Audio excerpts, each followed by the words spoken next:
we have not yet started ads. Okay. Now tell me about, okay, നമുക്ക് ഇവിടെ കുറച്ച് content ഉണ്ട്, founder കുറച്ച് കണ്ടന്റ് ഉണ്ട്. Now tell me about performance marketing or ads. Personal branding ഉണ്ട്, ഇതിലും നമ്മള് ട്രാഫിക് ജനറേറ്റ് ചെയ്യാൻ തുടങ്ങി. ഓഫ് കോഴ്സ് പേഴ്സണൽ ബ്രാൻഡിലായിരിക്കും കൂടുതൽ traffic. Your idea is validate. Okay, you have now made a website. Yes, we have some revenue. Yes, we have some revenue. Now we have to talk about scale. Okay, you can never reach scale by having a Instagram account. എത്രയോ examples ഉണ്ട് കേരളത്തിൽ തന്നെ. ഒരുപാട് എനിക്ക് കുറെ influencers അറിയാം. അവര് ഒരു ബ്രാൻഡ് സ്റ്റാർട്ട് ചെയ്യുന്നു, അവർ വെബ്സൈറ്റ് ഉണ്ടാക്കുന്നു അടിപൊളിയായിട്ട്. അവരെപ്പോഴും പോസ്റ്റ് ചെയ്യുമ്പോഴേക്ക് ആ ഡ്രസ്സ് തീരും. അതെ, ഒരു പോസ്റ്റ് ഇട്ട് കഴിഞ്ഞാൽ ആ ഡ്രസ്സിന്റെ സ്റ്റോക്ക് തീരും. അതെ, പക്ഷെ കുറച്ച് കഴിയുമ്പോഴേക്ക് അവർ അടുത്ത കണ്ടന്റ് വരുന്ന കുറെ കഴിഞ്ഞിട്ടായിരിക്കും. അതെ. അപ്പം ഈ സ്കെയിൽ അച്ചീവ് ചെയ്യാൻ പറ്റൂല. സ്കെയിൽ അച്ചീവ് ചെയ്യണമെങ്കിൽ എപ്പോഴും നമ്മൾ ആഡ്സിനെ ഡിപ്പെൻഡ് ചെയ്തിട്ടേ ഉണ്ടാവും. So once we have this trust, ഈ ട്രസ്റ്റ് ഉപയോഗിച്ചിട്ട് നമുക്ക് എന്ത് ചെയ്യാം, ആഡ്സിലേക്ക് ഇൻവെസ്റ്റ് ചെയ്യാൻ തുടങ്ങും. You need to start with performance marketing. So I'm not going in depth on which platform you need to start. It can be Google, it can be Facebook, it can be Instagram, TikTok. Based on your target audience, demographics, psychographics, you need to understand where your audience is hanging out mostly, and you need to start there. So ads, now you are redirecting to your website, and you have a lot of activities to do over there. പിന്നെ conversion rate എത്രയാണ്, conversion വരുന്നുണ്ടോ, അവിടെ ഏറ്റവും കൂടുതൽ ads വരുമ്പോഴേക്ക് ഏറ്റവും കൂടുതൽ important ആണ് creatives. Okay, because you built a lot on personal branding, you already have a lot of UGCs, correct, user generated content. So that will help you a lot in ads. UGC, user generated, actually actor generated ആണ്. പക്ഷേ you can use as UGC, നമ്മൾ പറയുന്ന UGC video. അതായത് കുറച്ചും കൂടി trustable ആയിട്ടുള്ള ആൾക്കാർക്ക് ഒരു എന്താ പറയാ, ഒരു ഫൗണ്ടറിന്റെ വരുന്ന വീഡിയോ അല്ലെങ്കിൽ കസ്റ്റമറിന്റെ വരുന്ന വീഡിയോ ഒക്കെ ട്രസ്റ്റ് കുറച്ചും കൂടി കൂടുതലാണ്. വീഡിയോസിന് പിന്നെ CTRഉം ഹുക്കും കാര്യങ്ങളൊക്കെ കൂടുതലായിരിക്കും ഇമേജിനേക്കാളും. Because our brain is automatically slowly getting wired to videos than images, because we started using a lot of reels these days. So you already have a lot of content to run ads for. You start running ads and see if there's any sales. If there's any sales, next appadum ningala profitability alla sales are important. Sales vannadinu shesham, now you have to make sure that you have enough stocks. Okay, from e-commerce aanengil it's not always important that you have a lot of 5,000 plus SKUs or 500 plus SKUs. It's important that you need to have one hero product. Because ഇ-കൊമേഴ്സിൽ നിങ്ങൾ start ചെയ്യുമ്പോൾ എല്ലാം sell ചെയ്യാൻ പറ്റൂല. Hero പ്രൊഡക്റ്റിൽ start ചെയ്യുക, hero പ്രൊഡക്റ്റിന് maximum sales കൊണ്ടുവരിക, ബാക്കി പ്രൊഡക്റ്റ് അപ്സെൽ ചെയ്യുക എന്നുള്ളതാണ്. ഇപ്പം കുറെ ആൾക്കാർ ചെയ്യുന്ന മിസ്റ്റേക്ക് ഉണ്ട്, എനിക്ക് 10 പ്രോഡക്റ്റ് ചെയ്യണം, എല്ലാ പ്രോഡക്റ്റിനും വേണ്ടി 2,000 ഞാൻ ഡെയിലി ആഡ് സ്പെൻഡ് തരാം, which is wrong. You have to put that money, maximum amount in one particular product, and try to bring sales profitability to that particular product. Okay, I'll add something onto it. You need to have the right manufacturing partner. Yes. നിങ്ങൾക്ക് manufacturing ഉണ്ടാവില്ല. So കറക്റ്റായിട്ട് നിങ്ങൾക്ക് വേണ്ട സമയത്ത് സാധനങ്ങൾക്ക് എത്തിച്ചേരാൻ പറ്റണം, അല്ലെങ്കിൽ ഡയറക്ട്ലി കസ്റ്റമർക്ക് ഷിപ്പ് ചെയ്യാൻ പറ്റണം. ഇത് മിസ് ഔട്ട് ചെയ്യുന്ന ഒരു പോയിന്റാ. If you have a fashion store and you stitch it in house, you cannot achieve scale because you need a hell lot of tailors or people who stitch it to get the product out. But scale achieve cheyanengil, if you are a fashion store, you either need to have a massive manufacturing facility or you have to do contract manufacturing. അത് അവരുമായിട്ട് ശരിക്കും ഒരു contract ഉണ്ടാക്കുക and make sure you sync. കാരണം initially നിങ്ങളെ sales കുറവായിരിക്കും, അപ്പൊ നിങ്ങൾക്ക് ചിലപ്പോൾ പ്രൈസ് കൂടും. പക്ഷെ നിങ്ങൾ സെയിൽസ് കൂട്ടുന്നതനുസരിച്ച് അവരൊരു റെഡ്യൂസ്ഡ് പ്രൈസ് തരാൻ തുടങ്ങി കഴിഞ്ഞാൽ there is a sync. Okay, so now we have ഈ സ്റ്റേജിൽ you can plug in an agency if you're not doing till now. Because this stage needs a lot of things and it's better to plug in an agency. അപ്പം ആ സമയത്ത് you have to understand which is your hero product. ഏറ്റവും കൂടുതൽ functional ആയിട്ടുള്ള product ആയിരിക്കും നിങ്ങൾ hero product ആയിട്ട് use ചെയ്യാൻ എൻ്റെ ഒരു പേഴ്സണൽ ഒപ്പീനിയൻ ആണ്. Because functional product is always easy to sell because there's a lot of value 1, value 2, value 3, value 4, and this is why you need to use. So there's a need we are creating. Functional ആയിട്ടുള്ള product വെച്ചിട്ട് you start, and other products you try to upsell ചെയ്യാനും cross cell ചെയ്യാനും ഒരുപാട് apps ഷോപ്പിഫൈയിൽ തന്നെ ഉണ്ട്. അപ്സെല്ലും cross സെല്ലും എന്ന് പറഞ്ഞു കഴിഞ്ഞാൽ, അതായത് ഫോർ എക്സാമ്പിൾ ഇപ്പൊ ഞാൻ ഒരു ഷർട്ട് വാങ്ങിക്കുന്നുണ്ട്. So we try to cross sell a pant അല്ലെ, ഷർട്ടിന്റെ കൂടെ ഒരു അപ്സെൽ എന്ന് പറയുന്നത് ഇപ്പം ഫോർ എക്സാമ്പിൾ നമ്മളിപ്പം ഇപ്പൊ സോഷ്യൽ മീഡിയ എടുത്ത ആൾക്കാർക്ക് ഒരു സാധനം സെല് ചെയ്യുന്നതിനെയാണ് അപ്സെല്ലിങ്. ആദ്യം തന്നെ ഒരു പൈസ, അതായത് ഇപ്പം ഫസ്റ്റ് തന്നെ വാങ്ങുന്ന ആൾക്ക് ഒരു സാധനം കൂടി അതിന്റെ കൂടെ കൊടുക്കുന്നതിന് ക്രോസ് സെൽ. ഓൾറെഡി ഉപയോഗിച്ച ആൾക്കാർക്ക് ഒരു പ്രൊഡക്റ്റ് കൂടി കൊടുക്കുന്നതിനെയാണ് അപ്സെല്ലിങ്. എനിക്ക് മനസ്സിലായി. അപ്സെൽ ഞാൻ കുറച്ചുകൂടി ഈസി ആയിട്ട് പറയാം. 100 ml മോയ്സ്ചറൈസർ വാങ്ങിക്കുന്നതിന് 200 ml അപ്സെൽ ചെയ്യാം. എനിക്ക് ആദ്യം അത് കിട്ടി. അതാണ് വേറൊരു പ്രൊഡക്റ്റ് കൂടി അതിന്റെ കൂടെ ചെയ്യുമ്പോഴേക്ക് അത് ക്രോസ് സെല്ലായി. അപ്പം ഈ അപ്സെല്ലിംഗ് ക്രോസ് സെല്ലിംഗ് ഇത് ഉപയോഗിച്ചിട്ട് മാർക്കറ്റിംഗ്, അതിന് ഒരുപാട് ആപ്സും കാര്യങ്ങളൊക്കെ അവിടെ തന്നെ ഉണ്ട്. You need not worry at all. അത് ഉപയോഗിച്ചിട്ട് you try to increase your average order value. You need to be very sure that if you only have average order value of minimum of let's say 600 plus, comfortably you can scale in India comfortably. അതിനും എത്ര കൂട്ടാൻ പറ്റും കൂട്ടണം. ചെറിയ average order value products ഉണ്ടെങ്കിൽ you need to have a little bit of fund to create their community and everything. So average order value കൂടുന്നുണ്ടെങ്കിൽ you can comfortably നിങ്ങൾക്ക് അത് profitable ആക്കാനുള്ള ഇതുണ്ട്. റൈറ്റ്. അതായത് ആവറേജ് ഓർഡർ വാല്യൂ കൂട്ടം ആകൂടി നിങ്ങൾ കൂടാൻ പോണത് കോസ്റ്റ് ഓഫ് ഗുഡ്സ് ആണ്. Rest everything is almost similar, ബാക്കിയുള്ള കോസ്റ്റുകളൊക്കെ. സോ ദ മോർ സേ ഒരു 10% നിങ്ങൾ ആവറേജ് ഓർഡർ വാല്യൂ കൂട്ടാണ്, നിങ്ങൾ ആക്ച്വലി നിങ്ങളെ profits will increase by 60%. I have a whole LinkedIn post on that. അപ്പം അത് പെർഫോമൻസ് മാർക്കറ്റിംഗും CRO ഒക്കെ ഉപയോഗിച്ചുകൊണ്ട് നിങ്ങൾക്ക് നോക്കാം എന്തൊക്കെയാണ് എനിക്ക് ഇതിന്റെ കൂടെ സെല് ചെയ്യാൻ പറ്റുക. പാറ്റേൺസ് നോക്കാം, ആൾക്കാർ വേറെ എന്തെങ്കിലുമൊക്കെ ഇതിന്റെ ഹിസ്റ്ററി വാങ്ങിയിട്ടുണ്ടോ അല്ലെങ്കിൽ ആഡ് ടു കാർട്ടിൽ ഇട്ടിട്ടുണ്ടോ, ഇങ്ങനെയൊക്കെ നോക്കിയിട്ട് you can do that. So once you start getting some sales now, then it's time to increase your stocks. Because you know right now ഈ പ്രൊഡക്റ്റിന്റെ cost per acquisition comes anywhere this to this എന്നുള്ളത്. അപ്പം നിങ്ങൾക്ക് ബണ്ടിൽ ചെയ്യാൻ പറ്റും ഒരുപാട്. ഇപ്പം average order value കൂട്ടാൻ വേണ്ടിയിട്ട് ഒരുപാട് ഐഡിയാസ് ഉണ്ട്. 3 ജോഗേഴ്സ് ഒരുമിച്ച് കൊടുക്കുക, ബണ്ടിൽ ചെയ്യുക, അങ്ങനെയൊക്കെ ഒരുപാട്. ഇപ്പൊ നിങ്ങൾ ഫസ്റ്റ് ടൈം പ്രൊഡക്ട്സ് ആണെങ്കിൽ കുറച്ചും കൂടി നിങ്ങൾ എപ്പോഴും മനസ്സിലുണ്ടാകേണ്ടതാണ് കോസ്റ്റ് പെർ അക്വിസിഷൻ എന്ന് പറയുന്നത്.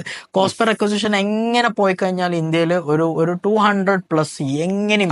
അപ്പൊ 200 പ്രൈസ് പെയ്ഡ് ആഡ്സ്. പക്ഷെ what I understand is I have a different theory to that.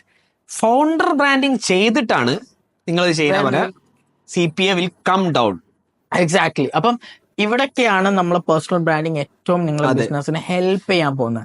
ഈ കോസ്റ്റ് പെർ അക്വിസിഷൻ കുറയ്ക്കാൻ വേണ്ടിയിട്ട് ഈ ഫൗണ്ടർ ബ്രാൻഡിങ് ഫോർ ഷാർക്ക് ടാങ്കിൽ വന്നു കഴിഞ്ഞാൽ ഒരുപാട് ഓർഡേഴ്സും കാര്യങ്ങളൊക്കെ അവയർനെസ് ക്രിയേറ്റ് ആവുന്നുണ്ട്, ട്രസ്റ്റ് ക്രിയേറ്റ് ആവുന്നുണ്ട്. അപ്പം എന്തുകൊണ്ട് പേഴ്സണൽ ബ്രാൻഡിങ് ചെയ്യണം എന്ന് വെച്ച് കഴിഞ്ഞാൽ നിങ്ങൾക്ക് ഒരുപാട് എമൗണ്ട് ആഡ്സ് ഫേസ്ബുക്കിന് കൊടുക്കണ്ടേ.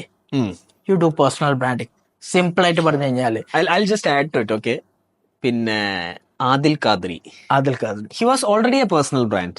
The moment he came to Shark Tank, entire thing changed. He was unprofitable. He just got sales out of the blue. പക്ഷെ അത് എന്തുകൊണ്ട് സംഭവിച്ചു? He has a platform, he has a brand already built. He just wanted reach. So he went to Shark Tank, which has a lot of awareness. ഇന്ന് നമുക്കറിയാം, അതിന്റെ face കാണുമ്പോൾ തന്നെ നമുക്കറിയാം. സോ ഈ കാക്ക് കൺട്രോൾ ചെയ്യാൻ ഏറ്റവും ഇന്ന് ഒരുപാട് ആൾക്കാർ പേഴ്സണൽ ബ്രാൻഡ് ബിൽഡ് ചെയ്യുന്ന തന്നെ, ചില ബിസിനസ് ഒരു സ്റ്റേജിലേക്ക് എത്തിയതിനു ശേഷം ബിൽഡ് ചെയ്യുന്ന തന്നെ കാക്ക് കൺട്രോൾ ചെയ്യാൻ പറ്റണ്ടേ. ഇത് ഉള്ളിന്റെ വിലയൊക്കെ പോലെയാണ്, ഇത് കൂടിക്കൊണ്ടിരിക്കും. ഇത് എങ്ങനെ കൺട്രോൾ ചെയ്യാന്നുള്ള രീതിയിൽ ഇത് ഏത് പ്ലാറ്റ്ഫോംസ് ആണെങ്കിലും once they understand that you are spending more, they are going to increase their cost per acquisition. അതായത് ട്രാഫിക് പണ്ട് 1 ഇട്ടിട്ട് നിങ്ങൾക്ക് 10 കിട്ടിയ സ്ഥലത്ത് 1 ഇട്ട് 5 ഫേസ്ബുക്ക് പോലത്തെ പ്ലാറ്റ്ഫോമുകൾ തരുള്ളൂ.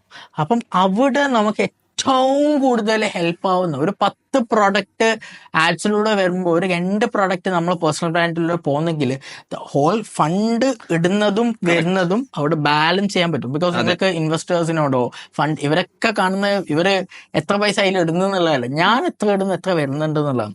അവിടെ this will help a lot. So ഞാൻ ഇതുവരെ മനസ്സിലാക്കിയെടുത്തോളം പേഴ്സണൽ ബ്രാൻഡ് ക്രിയേറ്റ് ചെയ്തു, ഇ-കൊമേഴ്സ് വെബ്സൈറ്റ് ക്രിയേറ്റ് ചെയ്തു, പെർഫോമൻസ് മാർക്കറ്റിംഗ് തുടങ്ങി. പെർഫോമൻസ് മാർക്കറ്റിംഗ് നമ്മൾ CAC കണ്ടുപിടിച്ചു, കസ്റ്റമർ അക്വിസിഷൻ കോസ്റ്റ് കണ്ടുപിടിച്ചു. At some point of time ഈ കസ്റ്റമർ അക്വിസിഷൻ കോസ്റ്റ് അബ്സോർബറ്റ്ലി കയറും. Okay, now what else to do? You know there is a graph. നമ്മൾ ഓരോ സ്റ്റേജിൽ പറഞ്ഞ കാര്യങ്ങളും ആ സമയത്ത് ഇതിന്റെ ഒരു ക്രിട്ടിക്കൽ സ്റ്റേജിന് നമ്മൾ കണ്ടുകൊണ്ട് നമ്മളത് കുറയ്ക്കാൻ വേണ്ടി വേറൊരു സാധനം കൂടി അതിന്റെ കൂടെ ചെയ്തു. പ്ലാൻ ബി, പേഴ്സണൽ ബ്രാൻഡിങ് ചെയ്തു. പേഴ്സണൽ ബ്രാൻഡിങ് ചെയ്തുകൊണ്ട് നമ്മൾ എൻക്വയറീസ് ജനറേറ്റ് ചെയ്യാൻ തുടങ്ങി. എൻക്വയറീസ് ജനറേറ്റ് ചെയ്യുമ്പോൾ നമ്മൾ വിചാരിച്ചു ഓക്കെ ഇത് സ്കെയിൽ വരും. അപ്പം we started preparing for website, സ്റ്റോക്സും വെബ്സൈറ്റ്സും കാര്യങ്ങൾ. വെബ്സൈറ്റ്സിൽ നമ്മൾ ഓർഡേഴ്സ് സ്ലോലി ജനറേറ്റ് ചെയ്യുന്നത്. That time we started preparing for paid ads. Paid ads performance നമ്മൾ പീക്ക് ആവുന്നത് കൊണ്ടാണ് നമ്മൾ എന്ത് ചെയ്തു, ബ്രാൻഡ് പേജും പേഴ്സണൽ ബ്രാൻഡിങ് ഒന്നുകൂടി അപ്പ് ചെയ്യാൻ നോക്കിയ കാക്ക് കുറയ്ക്കാൻ വേണ്ടിയിട്ട്. Now we have a personal brand, we have a brand page, we are investing in performance marketing, we have identify the profitability.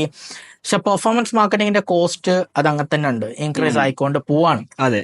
Now the next goal is how do we reduce this in future. അതെ. This is what we need to think about when we are doing all of this. When we are doing good. Okay. നാളെ ഒരു വരുന്ന situations ഉണ്ടാവും, ഇതൊക്കെ കൂടുമ്പോഴേക്ക് എങ്ങനെ we can be prepared. There comes SEO. Because നമ്മൾ search engine optimisation, നമ്മൾ ഗൂഗിളിന് ഒരുപാട് പൈസ കൊടുക്കുന്നുണ്ട്, ഇൻസ്റ്റാഗ്രാമിന് ഒരുപാട് പൈസ കൊടുക്കുന്നുണ്ട്, ഫേസ്ബുക്കിന് ഒരുപാട് പൈസ കൊടുക്കുന്നുണ്ട്, ഇവർക്കൊക്കെ പൈസ കൊടുക്കുന്നുണ്ട്. We are doing in full fledge. You are investing a lot of money today because you have to lessen down that tomorrow. Right? Correct. So in order to in order to achieve that particular goal, you need to start focusing on SEO, because SEO is a time taking process, just like brand building. അതെ. ആ time taking process നിങ്ങൾ ഇപ്പൊ തുടങ്ങി കഴിഞ്ഞാലേ ആ സമയത്ത് എത്താൻ പറ്റും. ഒരു മിനിമം ഒരു 6 മാസം. അപ്പം ആ സമയത്തേക്ക് നിങ്ങൾക്ക് കുറച്ചെങ്കിലും ട്രാഫിക്, എസ്ഇഒനെയും നിങ്ങൾക്ക് ROI ആക്ടിവിറ്റി ആക്കണം. എസ്ഇഒ എന്ന് വെച്ചാൽ വെറുതെ ട്രാഫിക് കുറെ കൊണ്ടുവരാൻ, കീവേഡ് റാങ്ക് ചെയ്യാന്നുള്ള, അതിലൊരു സെയിൽസ് വരുന്ന ആക്ടിവിറ്റിയാണ്. അപ്പൊ നിങ്ങൾക്ക് കുറച്ച് ഇപ്പൊ let's say you are spending SEO ഒരു 60,000 80,000 SEO ആക്ടിവിറ്റിക്ക് വേണ്ടി നിങ്ങൾ സ്പെൻഡ് ചെയ്യാം. ഈ 80,000 സ്പെൻഡ് ചെയ്യുമ്പോഴേക്ക് എത്ര സെയിൽ നിങ്ങൾക്ക് വരണം? Let's say 10 sale, 15 sale, 20 sale വന്നു കഴിഞ്ഞാൽ ഞാൻ ഈ ഏജൻസിക്ക് കൊടുക്കുന്ന ഫണ്ട് അവിടെ ഇതാവും, തിരിച്ചിട്ടി. അപ്പൊ നിങ്ങളെ ഗോള് ഈ 80,000 തിരിച്ചു കിട്ടാൻ വേണ്ടിയിട്ട് ഏതൊക്കെ കീവേഡ് എനിക്ക് റാങ്ക് ആവണം, എത്ര ട്രാഫിക് വരണം, ഈ കാര്യങ്ങളാണ്. ഈ കാര്യങ്ങൾ നിങ്ങൾ ഇനീഷ്യലി ഫസ്റ്റ് 1 year 1.5 year ചെയ്തു കഴിഞ്ഞാൽ, let's suppose now you are not you are not paying for an agency for to do SEO, you are investing. Because this problem solve. നമുക്ക് 1-2 ക്ലയൻസ് ഉണ്ട്, അവർക്കൊക്കെ മന്ത്ലി 70-80 ലീഡ്സ് വരും, high value. ഇപ്പം പോസ്റ്റ്ക്യൂക്ക് അവർക്കൊക്കെ നല്ല ലീഡ്സ് വരുന്നുണ്ട് ചെയർ കമ്പനിയിൽ. അവർക്ക് നമ്മൾ തരുന്നതിന്റെ അത് ROI ആക്ടിവിറ്റി ആയിട്ട് മാറി. Correct. Now they will never think ചിന്തിക്കൂല, ഇത് മുമ്പോട്ടല്ലാണ്ട് ചിന്തിക്കുന്നില്ല. സോ SEO ആക്ടിവിറ്റി നിങ്ങൾ ROI ആക്ടിവിറ്റി ആയിട്ട് ചിന്തിക്കണം. അപ്പം നിങ്ങൾ എന്തായി ഒരു 1.5 കൊല്ലമാകുമ്പോൾ നിങ്ങൾ ആഡ് സ്പെൻഡും നന്നായിട്ട് കൂടുന്നുണ്ടാവും. നിങ്ങൾ ചെയ്യുന്ന മാർക്കറ്റിൽ ഒരുപാട് ആൾക്കാർ വന്നിട്ടുണ്ടാവും. Now the word is leverage. When you are peak, you have to think about, do you have leverage? ഞാൻ എപ്പോഴും പറയുന്ന ഒരു സംഭവം, നമ്മൾ അക്കാഡമി സ്റ്റാർട്ട് ചെയ്തിട്ട് 1 വർഷമായിട്ടുള്ളൂ. നമുക്ക് ഇന്ന് 10,000 സബ്സ്ക്രൈബേഴ്സ് ഉണ്ട്, ഏകദേശം 300 വീഡിയോസ് ഉണ്ട്. We post around 3 to 4 videos every day in YouTube. Now നമ്മളെക്കാളും 3, 4, 5 കൊല്ലം അക്കാഡമി സ്റ്റാർട്ട് ചെയ്ത ഒരുപാട് ആൾക്കാരുണ്ട്. അവരെ നമ്മൾ 1 കൊല്ലത്തില് in terms of video size നമ്മൾ അവരെ കോമ്പീറ്റ് ചെയ്തു. ഇനി ദ പോയിന്റ് ഇസ്, നാളെ നന്നായിട്ട് ഫണ്ടുള്ള ഒരാൾ വന്നു കഴിഞ്ഞാല് അവർക്ക് നമ്മൾ സ്പെൻഡ് ചെയ്യുന്നത് 1,000 rupees 10,000 rupees ആണ് ആഡ്സിലെങ്കിൽ, അവർക്ക് day 1 മുതൽ 20,000 സ്പെൻഡ് ചെയ്യാൻ പറ്റുമല്ലോ. നമുക്ക് അവിടെ ആഡ്സിൽ ഒരു ലെവറേജും ഇല്ല. If a person who has enough funds come in to industry, they can beat us from the day 1. But they can never beat us in SEO. They can never beat us in number of videos we have done. ഒരു ദിവസം 100 videos actually contribute towards SEO. Okay, ഈ 100 videos ഒരു ദിവസം ചെയ്യാൻ പറഞ്ഞാൽ പറ്റൂല. Now this is called leverage. Now when you are doing good, the question is, are you also working towards your leverage when there is too many competitors coming into your area?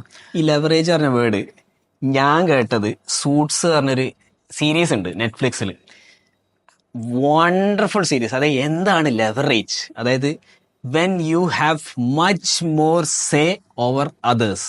അതായത് അതാണ് ആ ഒരു പോയിന്റിൽ you define, I am this, I have to do only this to get that person in.